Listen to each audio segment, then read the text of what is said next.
তো বিভিন্ন ধরনের আরকি যত মানে প্রোগ্রাম আছে একটার পর একটা অনুষ্ঠিত হলো। তো এই স্পোর্টসের কিন্তু একটা মেইন আকর্ষণ হচ্ছে ডিসপ্লে। কারণ ডিসপ্লে দেখার জন্যই কিন্তু সবাই বেশি এখানে আসে। আ বিশেষ করে আরকি এই যে নাচের যে প্রোগ্রামটা হয় এটা দেখার জন্য। তো এটা হচ্ছে অনুষ্ঠানের ১ম পর্ব। তো ১ম পর্বটা আপনাদের জন্য আমি শেয়ার করলাম। এবং পরের পর্বটা ইনশাআল্লাহ আর কয়েকদিন পরেই দেখতে পাবেন আরেকটি বিকেলে সাংস্কৃতিক অনুষ্ঠানটি। তো অতিথিদের বক্তব্য সবাই মনোযোগ দিয়ে শুনল।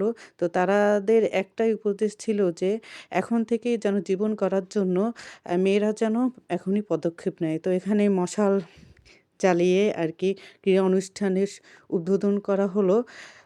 তো এখন কিন্তু আর আগের মতো সেই স্পোর্টসের যে প্রত্যেকটা যে পর্ব সেটা কিন্তু হয় না। মাত্র ২-১ টা পর্ব শেষ করেই তারপরে কিন্তু হয়ে যায়। তো একটা আ মানে স্পোর্টসের মানে খেলার একটাই ভিডিও করতে পেরেছি। তো সেটা আপনাদের জন্য শেয়ার করলাম আরকি।